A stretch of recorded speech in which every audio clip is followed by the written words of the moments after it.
மனசாட்சியுள்ள எந்த ஒரு மனுஷனாவது நடிகன் விஜய் பேசின பொய் மாதிரி யாரால பேச முடியுமா?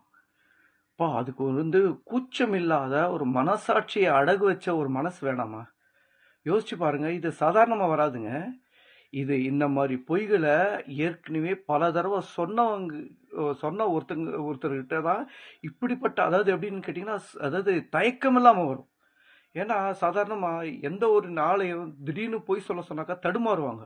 ஆனா பொய் சொல்றதுலயோ அவதூறுகளை பரப்புறதுலயோ எந்த தயக்கமும் இல்லாம ஒரு ஃபுல் ட்ரெயின்டு ஆளா இருக்கிறனால இப்ப இன்னைக்கு டேட்ல தன் அரசியல் வாழ்க்கைக்காக இப்படிப்பட்ட ஒரு பேராபத்தை, பேரழிவை ஏற்படுத்துற மாதிரி அவதூறுகளை பரப்புற இந்த நபர் இதுக்கு முன்னாடி என்னென்ன வேலைகளை செஞ்சிருப்பாரு, எப்படி இந்த இந்த மாதிரி பொய்களை பேசுறதுல ட்ரெயின் ஆயிருப்பாருன்னு மக்கள் புரிஞ்சுக்கணும்.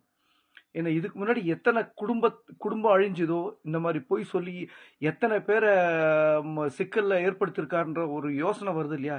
இந்த ஆள் பண்ணியிருக்கலாம்ல இப்படி. அதாவது ஒரு மனசாட்சி இல்லாம பொய் பேசுறதுக்கு ஒரு அசாத்திய, அதாவது கொடூர மனசு வேணும்ல.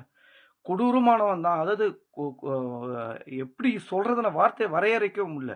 ஒரு பொய்ய, இவ்வளோ அழுத்தமான அபாண்டமான பொய்ய ஒருத்தர் பேசுறாருன்னா ஏற்கனவே எப்படி இந்த பொய்கள்ல ஊறி போயிருக்கணும். மக்கள், மனசாட்சி உள்ள மக்கள் யோசிக்கணும். அந்த மக்கள் விபத்துல இறந்தாங்க, அதுவும் முழுக்க முழுக்க காரணம் நடிகன் விஜயோட இதுதான். அதை மறைச்சி அடுத்தவங்க மேல பழி போடுறது, அதுவும் இல்லாம இந்த காவல் அதிகாரிகள்லாம் எனக்கு புரியல. அவங்களுக்குலாம் ஏதாவது சூடு சொரணை ஏதாவது இருக்கான்னே தெரியல. இப்படிப்பட்ட ஒரு அபாண்டமான குற்றச்சாட்டை அதிகாரிகள் மேல வைக்கும்போது அவங்க எந்த விதமான மறுப்பும் பேசாம இப்படி அடங்கி இருக்கிறது எனக்கு புரியல. எங்க கொண்டு போகுதுன்னு.